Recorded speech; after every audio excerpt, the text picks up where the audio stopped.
And otherwise, like I said, we are going to dive into stress and particularly around what stress is actually doing to our bodies.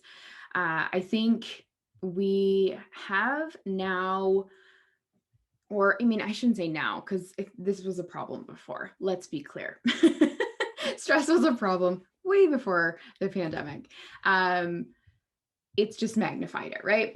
I've been saying this from the get go. This last year or so has just magnified what works in your life and what doesn't work in your life. And we are all under an immense amount of stress. And so, before I go into this, just know that this comes with no judgment because everyone is going through different things.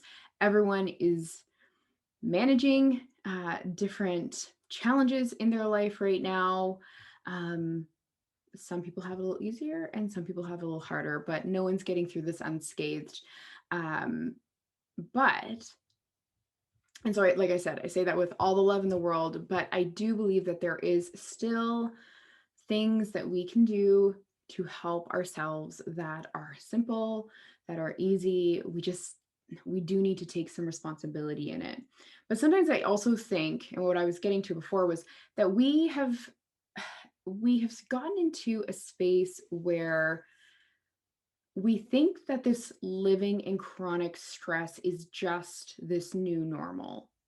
And we need to break that thinking because while there will always be things out of our control, there will always be like factors of our life that are stressing us in some way, shape, or form.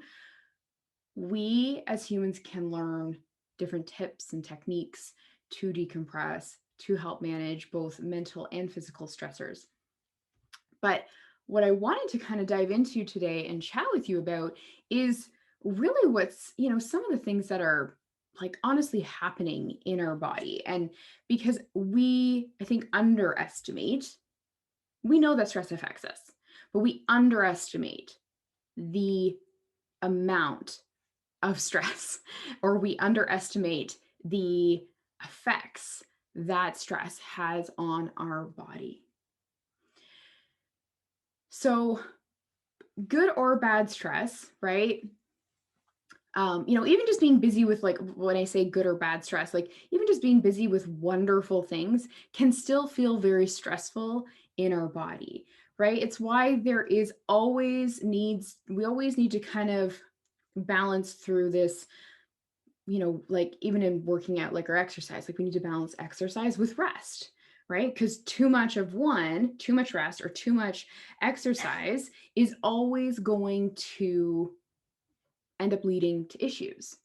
So we have to find that balance. And with good and bad stress, again, our body doesn't always differentiate whether you're just busy bad stress or busy good stress, right? It just counts as like this if you're overstimulated, if you're over busy, as a stress piece of our life. So, but one thing I was doing some research on this because again, I feel like this topic needs to be really, again, brought top of mind, is that there have been some studies that have shown that 75% of all visits to healthcare providers, and again, a lot of these are out of the US, but we are not so different here in Canada, but that 75% of all visits to healthcare providers somehow connected to stress. And I can totally see that. I can totally see that. So 75% or more visits around stress is that just blows my mind. But at the same time, it's not surprising because we really are, again, on absolutely this roller coaster of dealing with one stressor to the next. Oh, hey, Dar. Hey, Julia. Great to see you guys on. Um, but again, what is stress? Stress, like by definition, is like any like physical, mental, emotional, like stress or tension, right? That's technically like this broad definition of what stress is, which really can house a whole lot of things, I think, in our day-to-day life. But the thing is that stress really truly does not, we think of stress as affecting like our mental health, right? That's like at least that's what I hear from a lot of people, is that it's, stress is that it's affecting our mental health. And it absolutely is. There's like, absolutely, that's 100% true. But it is affecting our physical body way more than we realize. And I think and there again, there's been studies have shown around how this increase of stress is leading into and is a part and a contributing factor into like the whole obesity pandemic. And again, or epidemic. We again, it's not the whole puzzle, but it's definitely a piece of it. And there's even studies that have been shown around how most disease is either caused or worsened by stress, right? So, not that we can, think off any, like, we can just like mentally heal ourselves. But I mean, there have been cases where people change their stress levels and physically it makes massive shifts in their body. And I see this come up, and this has been a bit of a discussion inside the Less is More Body group, is around how stress affects our body. And I can absolutely attest to this. I actually had, I love those little Facebook reminders, because I had one come up and it showed that yesterday I had left like the corporate world. I had quit my full-time job and it was my last day 5 years ago yesterday. It's been 5 years since I've had a traditional full-time job or even part-time job. So I've been doing my business for the past 5 years full time. And again, I don't want to, it's not even about like where you work. A long time I blamed where I worked for my stress, but I realized that no matter where I worked, like even if I go back in history of any of my jobs, I just was a person who was not meant to like be in like a corporate office. And it caused a lot of stress for me. Now, there were other stressors happening. And that stress and mental health for me was a huge piece in me leaving. I had wanted to do my business full time for a long time. I had been building my business on the side of a full-time job, for probably like 15 years. Yeah, because I've been in the health and fitness industry for about 20 years, and I worked for about 10 years at a law firm and the other 5 years as an executive assistant here in town. And over those 15 years, for the most part, I was also carrying on a part-time job in the health and wellness industry. But I had struggled so hard. And this question came up because someone was asking me if I had ever really struggled with my weight. And I absolutely did. I gained a ton of weight when I got pregnant for my daughter. I gained way more than what would be considered healthy and normal. And it took me a long time to get back to a space where I felt good in my body, that I could lose that baby weight. It took me like years before I really got into better shape. But when I look at stress and how it affected me through those years, and particularly I bring in that piece about me quitting my job 5 years ago, because it really was at its worst at that point. Because I had and that's why I say I knew I needed to quit, because it was not just about my mental health anymore. It was very much affecting my physical health. I had started to go see like my doctor and a naturopath and things like that to find out why I was running around so exhausted. I couldn't get out of bed in the morning. I couldn't, I was like that mid-afternoon slump. Like I could literally put my head on my desk and fall asleep. If that was if that was okay at work, I swear to God, I would have. I was completely burned out. My emotions were like out of whack. And again, like some people are like, maybe you're just depressed, but it was so much more than that. I was working out. Even when I was eating well, I couldn't lose the weight. I was carrying like the muffin top forever. Uh, and like I was dealing with chronic headaches, all of these things. And I finally went to my doctor. They ran blood tests and said, everything looks fine. Everything looks fine. That's when I went to a naturopath and had my hormones tested. And we know that stress has a huge effect on our hormones, right? Like when you're stressed, that cortisol rate spike, that stress hormone spikes. And again, it's not just the fight or flight that kicks in. We often think about that when we think about stress, that it's just about that fight or flight kicking in. But again, it's so much more than that. It really can cause a lot of these physical symptoms. And I felt like I was trying to manage stress, but again, there was a lot of factors going on. And some people some people do have like way worse symptoms from stress. I've seen people not just like hold on to weight or anything, but have like major sleep issues, hair loss, all sorts of things happen. So it as much as mine was bad for me, it can be even worse. So don't negate what's happening in your body and how stress is affecting it. It might not be, again, the whole root cause of why your body is doing this, but if you have a root cause, it's like people see this like who have like psoriasis or like eczema or skin issues. Stress, again, it raises that cortisol in our body. And in that stress state, our body can get very inflamed and make a lot of these. This is why disease and things like that can be worsened by stress, because we get into an overinflamed state in our body. People who are burnt out, and essentially that's what I was. I was in a complete, what they call like adrenal fatigue. I end up having my hormones tested through a naturopath, and I pretty much just didn't have any cortisol anymore. I had gone into a point where we talk about like high cortisol, we think of that like high stress level, but what happens is that eventually like you almost break it. You almost break it and then you have like no cortisol. Like that's when you like, again, you can't get up in the morning because your cortisol is naturally supposed to spike in the morning. That's what wakes you up, right? That cortisol, that serotonin kicks in at night so that we all get like nice and tired, and then the cortisol kicks in the morning so that you get up and get out of bed. But it just wasn't kicking in for me anymore. It was just like not even just like low, it was just like borderline low. Like she was I remember my naturopath like asking me, she's like, did you make sure you did the test right, because like this is like really really low.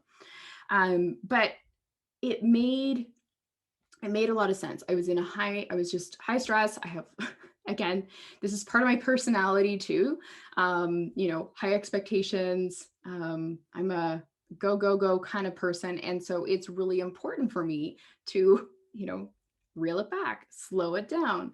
And so I started doing things. Once I had that knowledge, I actually started doing things differently. And quitting my job, again, was a huge piece in lowering my stress levels. And it's funny because as soon as I took away, and again, I know when everyone's, please don't all just go out and quit your jobs because you're stressed, because I know that that's not, I would say like being poor is not going to make us happy either. I get that we need like a certain level of financial stability. But for me, it was the right fit. I wasn't just, quitting my job and expecting the world to be better. There was still a lot of work for me to do. But that can include like things like, exercise, meditation. This is why like every single one of my programs will have meditations in them, because it's one of the simplest free kind of tools that you can use to help manage our stress. We need to be managing our stress better. And again, one of these other studies that came up that I found super, super interesting was that it showed that people like there was a study that showed stress levels through life, like through their like entire lifetime. And it shows that people who are between the ages of like 21 to 50 actually have the worst stress. They're just like stressed the most. before the 20s, like 20 and younger, and like 50 and above, it's supposed to get better. I'm not, and again, maybe you're like above 50 and you're like, I still have lots of stress, Jackie. Again, this isn't like everybody, but generally the majority of people between 20 and 50 are dealing with a high level of stress. There's a huge, huge dip in this scale in like satisfaction and again, the increase in that stress. But what was interesting is it had nothing to do with children. And again, when I first read the study, I was like, "Oh, these kids are making us unhappy," because those are like, your child rearing years. These are whether you're having children or you're raising children, right? It kind of fits those, which I'm sure again has some impact on it. But even people who were single or anything like that, like they still had generally this dip. And I say this and I give you this information only so you know that if you are in this part, because I remember again myself and many of my friends, my husband, were all turning 40 this year, and I remember having a discussion with my husband. We're like, we thought we'd have more of our shit figured out by now. Pardon my language, but it's like we truly like we sat here and like, when you're younger and you look up to a 40-year-old, it looks like they have their things together. And I was like, what is happening at 40? I thought this was going to be a lot easier. So I hope, I say that in a joking manner, but it's true, right? We always think that everyone else has it together a little bit more than us, but know that if you are in that age bracket and you're feeling like you are stressed, just know that there's hope for us yet. So when we can balance our stress and have healthy ways to manage our stress, what is so interesting that happens is that literally like between people will see either 50 to 80% increases in energy, in libido, in weight loss, and in just generally having a better mood. Like 50 to 80%. Like that's bananas to me. Like that's crazy to think that this is how much stress is affecting those pieces of our lives, right? People always are looking for this quick fix for weight loss. And, true weight loss is a long-term lifestyle. It has to be, otherwise it doesn't stick. So look at where in these areas, oh, my phone is going to die. I'm going to do this every time on this video. Hold on. Okay, Instagram. Hopefully I don't lose you. This is why I bring up stress and why we need to look at this, why we need to manage this better. So how? So I gave you all this information. It's like, how do we do this, Jackie? It comes down to simple things. We just need to start practicing them. This is why I say, like, we need to make this a heartfelt, intentional conversation where we are getting more, practicing some sort of mindfulness, whether that is through meditation or whether that's through prayer, whether that's through like, forest bathing, like go just sit in the forest or nature for a while, get out in the sun. There's actually been links between just getting, enough vitamin D and sun exposure, and that aids in like mental health, weight loss, all the things. Practicing gentle movements, like go for a walk, practice yoga. There's a huge, huge piece around, again, yoga, mental health, mindfulness, weight loss, not to mention like flexibility and all the other benefits, but gentle movement.